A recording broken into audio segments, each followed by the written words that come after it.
Good evening, Windsor. At 11:17 on a Thursday morning that had begun like any other, Prince William's phone rang with the tone reserved for only the most urgent palace communications, the kind of call that might come just twice in a lifetime, the kind that divides life into before and after. Within seconds of answering, his face drained of colour, and his usually steady hands began to tremble. Standing alone in his private office at Kensington Palace, with winter light streaming through windows that suddenly felt too bright, William received news so devastating that even the stone walls seemed to absorb the shock. The call came from Sir Clive Alderton, King Charles's principal private secretary, a man known for his unshakable composure even during the monarchy's darkest hours. Yet today his voice carried something William had never heard before, not quite panic, but close, something urgent and irreversible. "Sir," he said, the formal address heavier than usual, "you need to return to Windsor immediately. There's been a development, a serious one." William didn't ask questions. The tone told him everything he needed to know. Whatever had happened was beyond routine crisis management, beyond the usual turbulence of royal life. He ended the call, stood motionless for 3 seconds, then moved with the kind of focused urgency that comes only from years of training for moments you hope never arrive. He found Catherine in the nursery, helping Charlotte with schoolwork, and the expression on his face stopped her mid-sentence. She had seen that look only once before, when his grandmother died. Without a word, she excused herself from the children and followed him into the hallway. "It's bad," William said quietly, his voice barely steady. "They won't say what over the phone, but it's bad enough that they're locking down communications." Catherine squeezed his arm without asking questions, understanding that some moments require silence rather than interrogation. Within minutes, William's protection officers had been briefed. A car waited in the courtyard with the engine running, ready to make the 20-minute drive to Windsor in half that time, and staff moved through Kensington Palace with practiced efficiency, though even they sensed something different in the air. The housekeeper, who had served the Wales family for 15 years, later said she felt a chill that had nothing to do with December weather. As William's car pulled away, William's car sped away from Kensington Palace, travelling at speeds reserved for genuine emergencies. Palace communications teams across London were already receiving encrypted messages and activating lockdown protocols. All non-essential media briefings were postponed indefinitely, senior household staff recalled from leave, and the machinery of crisis management, dormant for months, roared back to life with terrifying speed. At Windsor Castle, the atmosphere was even more tense. Staff arriving for routine duties were redirected, corridors cleared, private rooms sealed. Princess Anne had arrived 30 minutes earlier, her face set in the expression she wore during the most difficult moments, while Queen Camilla remained in the private apartments, and those glimpsing her reported she looked as though she had aged a decade overnight. The most telling sign of catastrophe, however, was the absence of information. No official statement, no carefully worded health update, no reassuring press release, just silence settling over the monarchy like snow before a storm. That morning had begun ordinarily enough. William woke at 6:30 to the sound of his alarm and the faint voices of his children stirring, shared breakfast with Catherine and the children while discussing George's exams and Charlotte's piano recital, and managed the small, mundane disruptions of family life that anchored him amid the extraordinary weight of royal duty. Louis spilling juice, Charlotte complaining about homework, George asking, as he did most mornings, if he could skip his French lesson. By 8:15, he was in his office reviewing the day's schedule, with his private secretary veterans charity meeting at 10 o'clock, lunch with advisors to discuss the spring tour of Australia, review of logistics and security protocols, and afternoon calls about parliamentary procedures. Nothing unusual. Nothing to suggest the day would become one he would never forget, one that would divide his life into before and after. His private secretary even joked about the light workload, giving William a fleeting hope of normalcy, of being simply a father cheering from the sidelines rather than a prince managing impossible expectations. But around 9:30, the first unusual signal arrived. A text from Anne, brief and cryptic, asking if he had spoken with their father that morning. And rarely texted, preferring calls or face-to-face conversations, and her phrasing felt odd, careful, as if testing him for knowledge he may or may not possess. William replied that he hadn't spoken with Charles since the previous evening, when his father had seemed tired, but otherwise fine. Anne's immediate response, "Call me when you can," privately heightened his concern. Attempts to reach her went unanswered. voicemail politely taking the place of her voice, and William felt a tight unease in his chest he had learned never to ignore. Catherine noticed the shift around 10 o'clock, seeing his focus narrow on something unseen, but palpably serious. "Everything all right?" she asked, and William offered a weak, unconvincing reply. "Probably just can't reach Anne. It's strange." By 10:30, more signals of disruption arrived. The king's morning schedule had been suddenly cleared, all appointments cancelled without explanation. Camilla had cancelled a public engagement for the first time in memory, and William's attempts to reach his father directly were met with rehearsed responses from his secretary. The unease solidified into dread. By 11 o'clock, instead of attending his veterans' meeting, William sat at his desk staring at his phone, waiting for clarity that refused to come, for someone to call and explain what was unraveling behind the palace walls. Setting the phone down gently beside the papers he had stopped reading 20 minutes earlier, William felt Catherine's hand briefly rest on his shoulder. "Whatever it is, we'll handle it," she said softly. He nodded, though the reassurance felt hollow. Some things couldn't be handled, they could only be endured. Then, at 11:17, his phone rang with that distinctive tone reserved for only the most urgent palace communications, the tone that bypassed all normal protocols and signaled, before a single word was spoken, that something had gone catastrophically wrong. William picked up immediately, and Sir Clive Alderton's voice, strained and urgent in ways William had never heard before, delivered words that would replay in his mind for years, words that marked the exact moment his life changed forever. The drive to Windsor felt endless, despite the protection officer pushing the car far beyond normal limits, treating empty motorway lanes as if they existed solely for this emergency. William sat rigid and silent, staring through tinted windows at the winter-brown countryside streaking past, while Thomas, his long-serving protection officer, knew better than to attempt conversation. Some silences demand respect, and this one felt almost sacred. Pulling through Windsor's gates, William immediately sensed the difference. The familiar castle grounds had transformed into something foreign and ominous, staff standing in unusual positions, security doubled or tripled, the main entrance sealed except for essential personnel. He was directed to a private wing reserved for the most sensitive family matters, where and waited in the corridor outside the king's study, arms crossed, her expression grave but composed, communicating more tension than any pacing could. As William approached, her face shifted subtly, acknowledging what he was about to learn. "How bad?" he asked quietly, needing the answer. She did not soften it. "Worse than we thought possible." Inside the study, Charles sat in a high-backed chair near the unlit fireplace, diminished and hollowed as if the news he carried had physically shrunk him.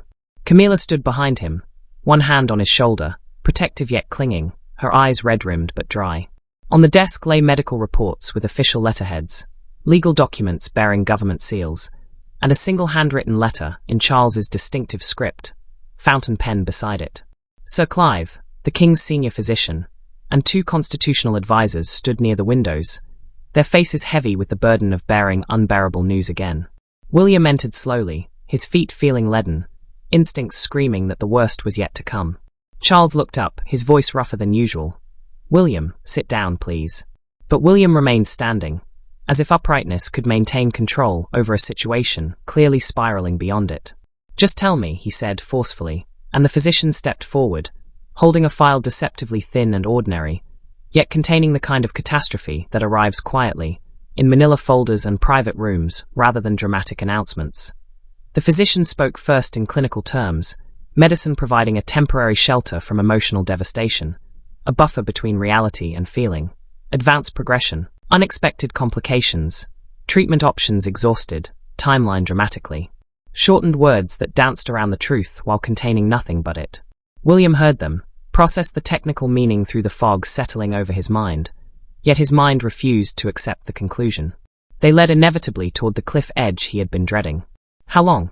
he asked, cutting through the medical terminology, demanding the one fact that would define everything that followed.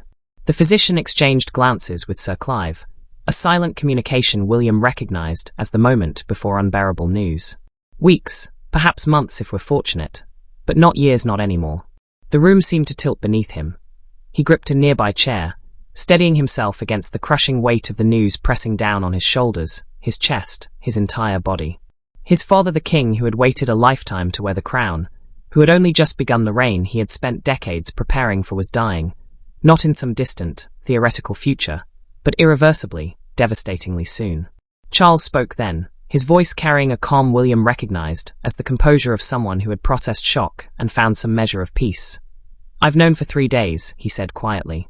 "I needed time to understand it myself, before telling anyone else. I'm sorry you had to wait for the truth." William wanted to be angry, to rage against the cruelty of timing, against the unfairness of being kept in the dark while his father carried this alone. But seeing Charles, now the exhaustion and resignation in his eyes, the slight tremor of his hands on the chair arms, anger felt impossible, beside the point. "Does anyone else know?" he asked, his voice distant, strange even to him. "And Camilla, the medical team, constitutional advisors," Charles replied, pausing, gaze fixed on William. "And now you, because what comes next will fall to you far sooner than any of us imagined." The hours that followed moved with a disjointed, surreal quality, stretching some moments into unbearable length while compressing others into a meaningless blur. William remained at Windsor, unable to process what leaving would mean, what returning to normal would require when normal no longer existed, and the entire framework of his life had been altered in a single conversation.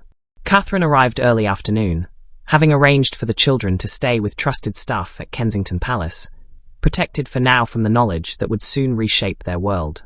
She found William in one of the smaller sitting rooms, staring at nothing, lost in ways she had never seen, not even during the darkest days after his grandmother's death.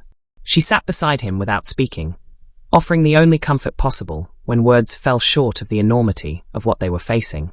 After several minutes of silence, William finally spoke, barely a whisper, yet carrying the weight of everything he had been holding back since leaving his father's study. "I'm not ready." William felt the unbearable weight of responsibility pressing down on him, the knowledge that he would soon be king, but not like this, not now, not when it meant losing his father. Catherine took his hand, squeezing gently, her thumb tracing circles across his knuckles in a gesture she had repeated countless times over the years. "No one is ever ready for this," she said, her voice steady, anchoring the calm he desperately needed amid the chaos swirling through his mind. "But you will do it anyway, because that's what you were born to do, because you're his son, and because you have no choice. And you won't do it alone, not for a single moment." Throughout the afternoon, Windsor Palace transformed into a command centre, managing a crisis that could not yet be made public, requiring absolute secrecy, even as dozens of people scrambled to prepare for what was coming. Constitutional experts gathered in secure rooms, reviewing protocols for succession that had not been implemented since 1952, examining regency options, and studying complex legal mechanisms governing the transfer of power from one monarch to another, procedures that had not been seriously examined in decades, their language antiquated, assumptions rooted in a world that no longer existed. Dust was blown off documents most had hoped would remain theoretical for decades longer, plans that should have stayed hypothetical until William was older, more experienced, more prepared. Princess, and moved through Windsor with her characteristic efficiency, making decisions others were too paralyzed by emotion to confront, coordinating with the Prime Minister's office through secure channels to ensure government continuity, reviewing security protocols with military advisors who understood that threats multiply during periods of vulnerability, and managing the delicate task of informing extended family members across Britain and Europe, delivering news that would ripple through the royal structure like shock waves from an earthquake. Meanwhile, Camilla remained closest to Charles, her world narrowing to the man whose time was now measured in diminishing weeks and days. Staff reported that she barely left his side, eating only when he could, forcing herself to maintain normalcy even as everything crumbled. She read in rooms while he slept, maintaining presence as if proximity could slow the inevitable, as if love alone could hold back mortality. She had fought to stand beside him as queen, weathering decades of criticism, scandal, and public scrutiny to reach this position, and now that role was being torn away before she had time to inhabit it fully, before she and Charles had any real time together in the roles they had waited so long to assume. And the most painful aspect, the one that threatened to break William entirely, was the sudden, irrevocable reality that nothing would ever be the same again. The most painful aspect of all, the part that threatened to break William entirely, was the children. He and Catherine faced the impossible task of deciding when and how to tell George, Charlotte, and Louis that their beloved grandfather who told them stories, played games, and made them laugh was dying. George, at 11, would understand the permanence of death, and carry the weight of that loss into his own future as king. Charlotte would be devastated, her sensitive nature making grief particularly acute, while Louis might be too young to fully comprehend, a heartbreak of a different sort. Losing precious years with his grandfather without understanding what was being taken from him. William and Catherine chose to wait, giving themselves time to find words adequate for explaining the inexplicable. By evening, exhaustion had settled over everyone, a bone-deep weariness that went beyond mere physical tiredness. William stood at a window overlooking the darkened grounds, the winter night absolute, when and found him, standing silently for a long moment before speaking, respecting the quiet before breaking it. You're thinking about all the things you'll never get to ask him. Not a question, but a statement of understanding born from her own experience with loss. William nodded, voice failing him at first. When he finally spoke, the words came thick with emotion. There's so much I still needed to learn about being king, about managing this life, about carrying this burden without losing yourself. He turned to Anne, and in his eyes she saw not the future king, but the frightened son. It's not fair. None of this is fair. Anne's response was characteristically direct, honest in a way that might seem cruel, but was necessary. Fairness has nothing to do with monarchy. It never has. Then her voice softened, revealing the emotion she usually kept hidden. But you're right. He deserved more time. We all did. And I'm sorry you're being asked to face this now. The following morning brought a new layer of crises atop the existing devastation. William was summoned to an emergency meeting in a secure conference room where constitutional advisors, legal experts, and senior palace officials had worked through the night, exhaustion clear on their faces, yet their purpose urgent and unavoidable. Decisions had to be made, and they had to be made now. Sir Clive Alderton opened with his usual directness. Your Royal Highness, we need to address several immediate questions regarding succession procedures and public announcement protocols. The situation requires decisions that only you and His Majesty can authorize. William sat at the head of the table, a position simultaneously premature and inevitable. What are the options? His voice was steady, though his hands remained tightly clasped beneath the table. The Constitutional Secretary, a woman with 40 years of service, spoke next. The first question is timing. When do we inform the public about His Majesty's prognosis? She slid a document across the table, outlining 3 scenarios. Option 1. Immediate public announcement, full transparency, acknowledging the King's terminal diagnosis honest, but likely to provoke panic, destabilize markets, and strain international relations. Option 2. Gradual disclosure, beginning with general health concerns, allowing the public to adjust, but risking accusations of deception when the full truth inevitably emerges. Option 3. Minimal disclosure until absolutely necessary, maintaining privacy, and only announcing severity when death is imminent, protecting dignity and family grief, but violating public trust. William stared at the options, each representing a different kind of failure. What does my father want? He asked quietly, and, present throughout the night's deliberations, replied, He wants to protect you from making this choice, but that's impossible now. The choice exists, and someone must make it. Adding complexity, the military secretary noted, once the severity becomes public, threat levels increase, and protection for all must be enhanced immediately. Succession always attracts instability, and William felt the weight pressing down, the responsibility that had long been abstract becoming crushingly concrete. He thought of his children, whose lives were about to be irrevocably altered, of Catherine, who would become queen consort years earlier than planned, of his father, robbed of the reign he had waited for, and of himself, about to inherit a throne under the worst possible circumstances. I need to speak with my father, William said finally. Before any decisions are made, I need to hear directly from him what he wants, not what's constitutional, not what's traditional, but what he wants. He was escorted to Charles's private study and found his father seated amid scattered papers, still working even as his body failed him so perfectly, heartbreakingly characteristic, that William paused at the doorway to steady himself. Charles looked up and managed a weak smile. They've presented you with impossible choices, haven't they? He gestured to the chair opposite his desk. Sit. Let's talk as father and son, not as king and heir. What followed was a conversation William would carry with him forever. Charles spoke of his fears and regrets, the things he wished he had accomplished and now never would.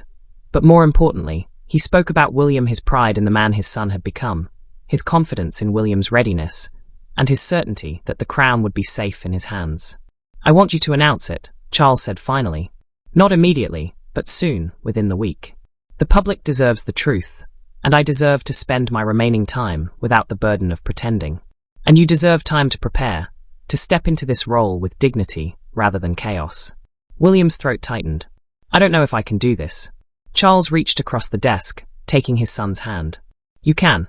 You will.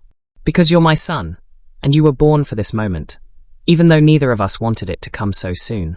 When William returned to the conference room, his decision was made.